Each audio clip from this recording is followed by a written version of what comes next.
நீங்க அப்படியே முன்னாடி மீடியால முன்னாடி போடுங்க சார். நீங்க பின்னாடி போங்க. பின்னாடி பாருங்க.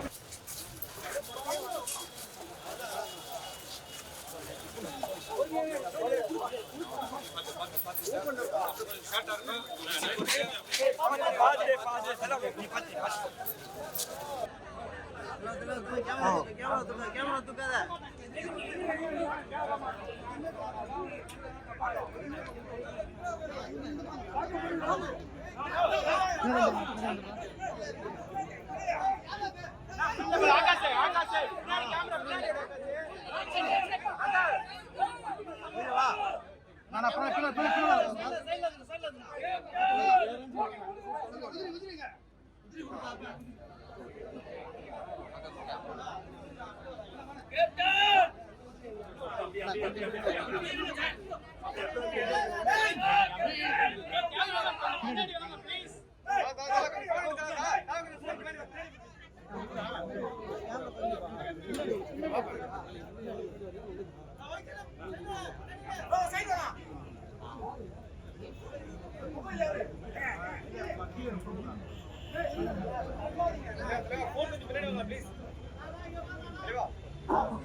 கொஞ்சம்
போடு போடு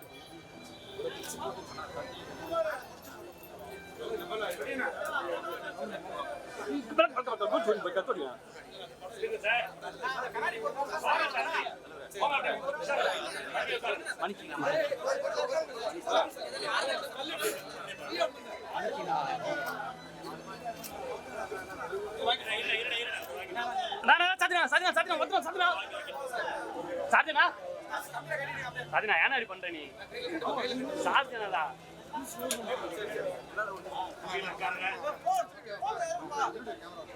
கத்தின பிரியாணி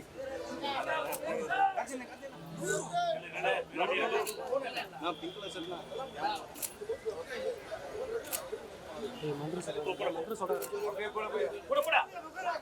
எல்லோருக்கும் வணக்கம். இன்னைக்கு வந்து கேப்டன் ஐயா, விஜயகாந்த் அண்ணன் தமிழ் திரையுலகத்தில் ஒரு மிக சிறந்த ஒரு நடிகர், கலை உலகத்தில் மட்டும் இல்லை,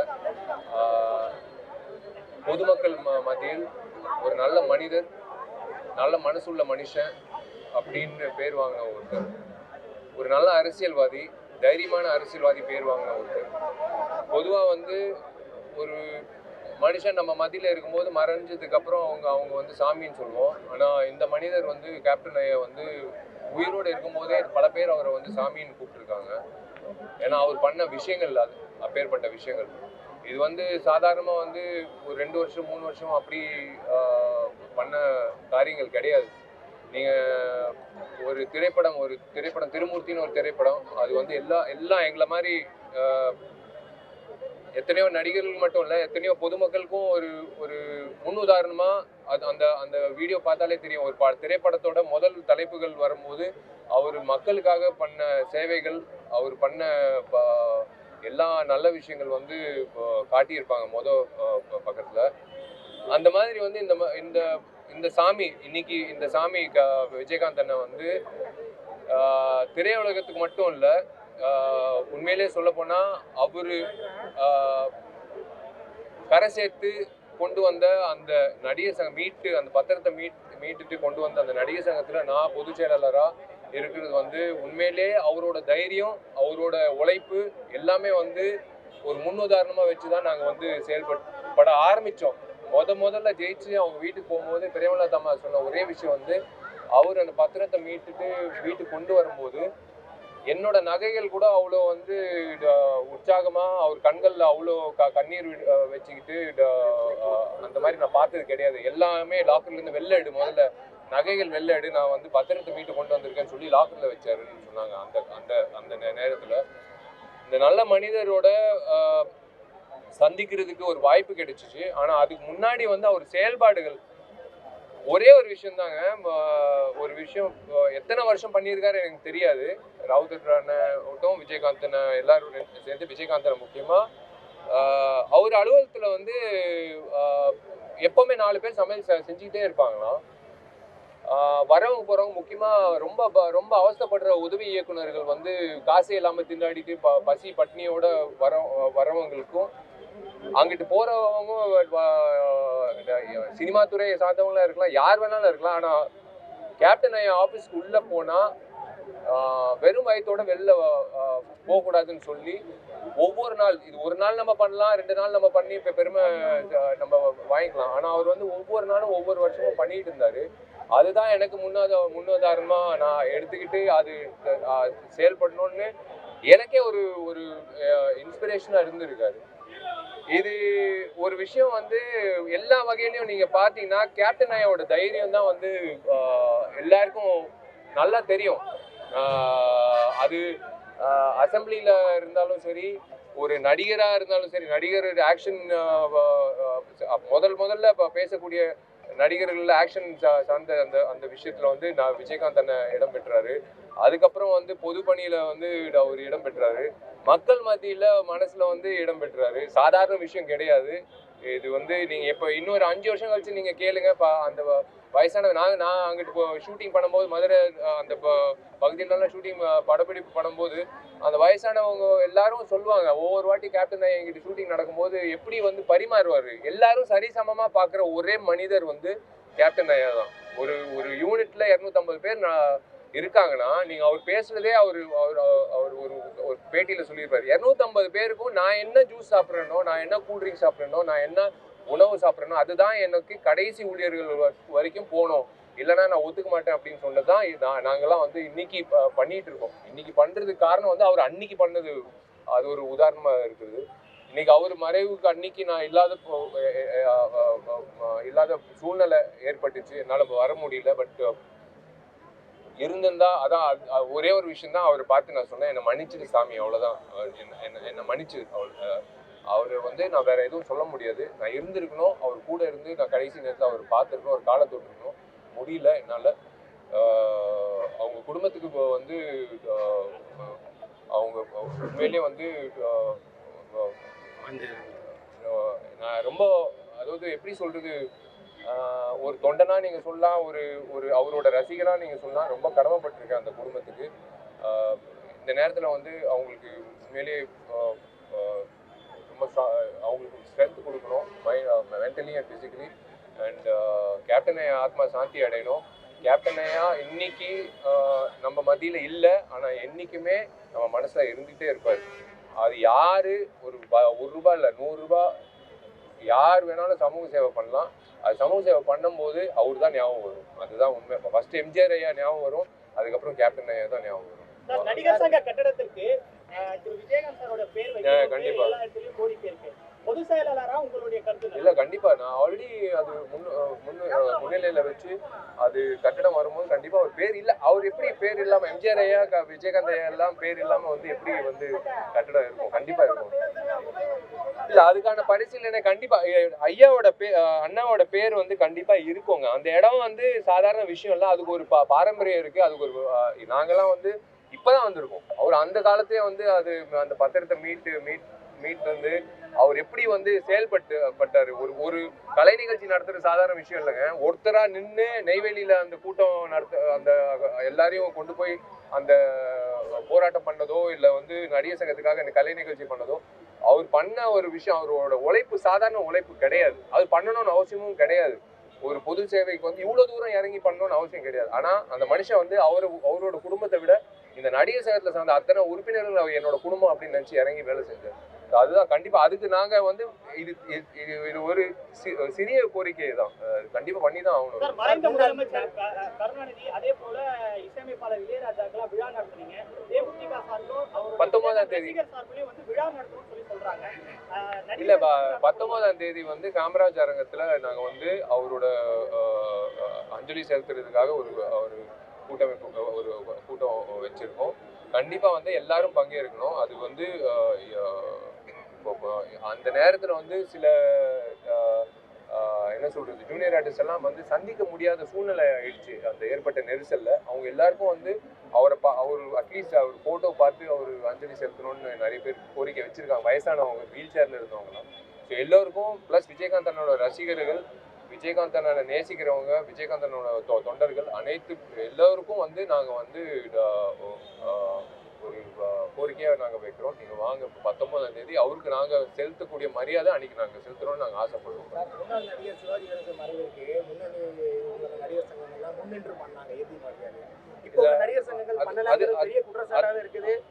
இல்ல குற்றச்சாட்டு வந்து நான் அதான் சொல்றேனே, ஒரே ஒரு விஷயம் தான், என்ன மன்னிச்சிடு சாமின்னு தான் நான் சொல்ல முடியும். பொதுச் செயலாளரா ஒரு ரசிகனா, ஒரு தொண்டனா, ஒரு துணை தொண்டர்கள் அவர் இருக்காரு. ஒரு தொண்டனா நான் சொல்றேன், நான் இருந்திருக்கணும் அன்னைக்கு. நான் இருந்திருக்கணும்.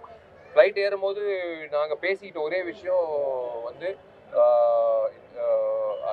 வர முடியாத சூழ்நிலை. இப்போ இது எங்கிட்டயோ கேரளாவோ இல்லை வந்து கோயம்புத்தூர் அப்படி இருந்தா உண்மையிலே இப்போ வந்து எல்லாமே நாங்கள் வந்து செஞ்சிருக்கணும். அது செய்ய முடியாத சூழ்நிலை அப்படி ஏற்பட்டுச்சு. அது எங்கள் கையில் இல்லாத ஒரு அது நான் உண்மையிலே சொன்ன கையாளாதவனா இருந்தேன். அந்த நேரத்தில் நான் பண்ணணும்னு நான் நினைச்சேன், ஆனால் முடியல. பட் அதுக்காக தான் இப்போ 19ஆம் தேதி வந்து அவருக்காக ஒரு அஞ்சலி செலுத்துற கூட்டமா வந்து நாங்கள் நடிகர் சங்கம் சார்பா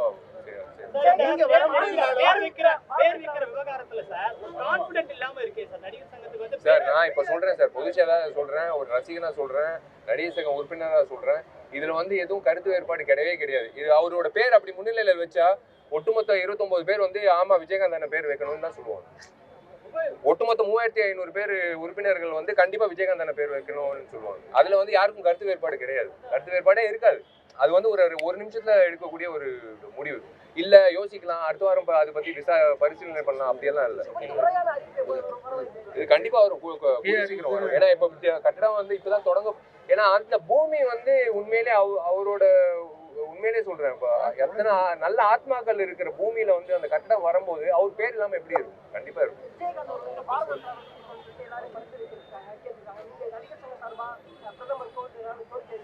கோரிக்கை கண்டிப்பாக நான் ஒன்று சொல்கிறேங்க.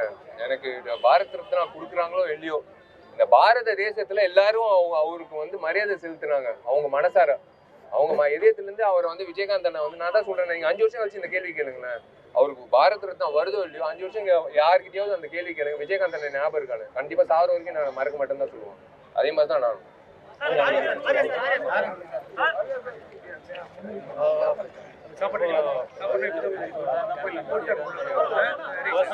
பெரிய ஒரு இன்ட்ராக்ஷன் அவர் பற்றி நிறைய கேள்விப்பட்டிருக்கேன். அவர் உதவிகள் வந்து நிறைய ஆர்டிஸ்ட் எல்லாருமே சொல்லியிருக்காங்க.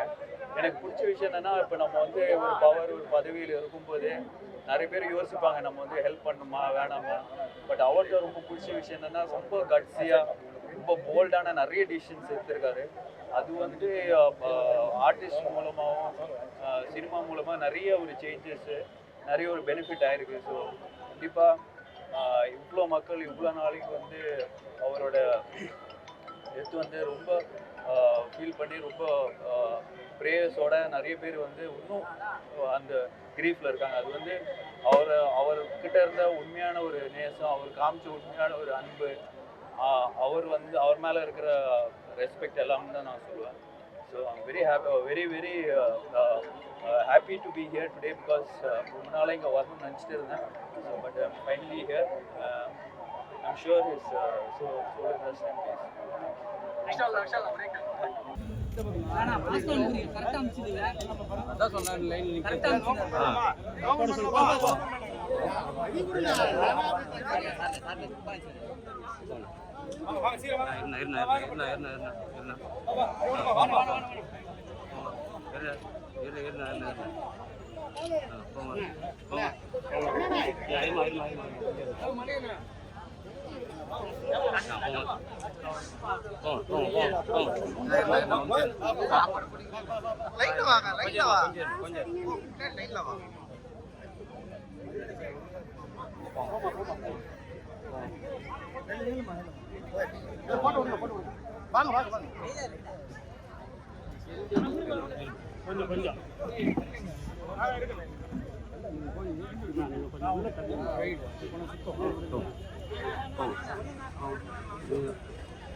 அப்படியே ஜாயின் பண்ணுங்கப்பா.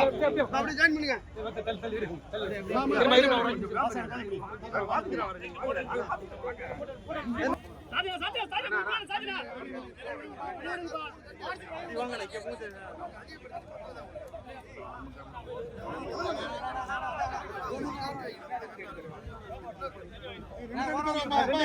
முன்னாடி வாங்க. வாங்க அப்படியே முன்னாடி வாங்கப்பா. முன்னாடி வா.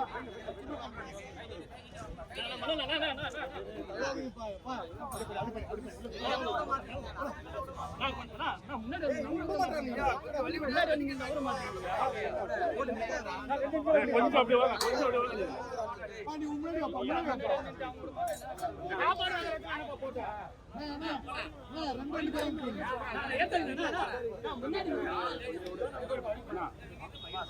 தண்ணி வரும் வழி விடுப்பா.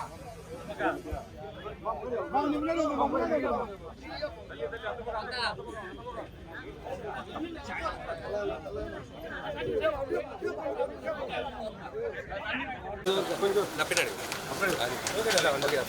நான் வர வீட்டுக்கு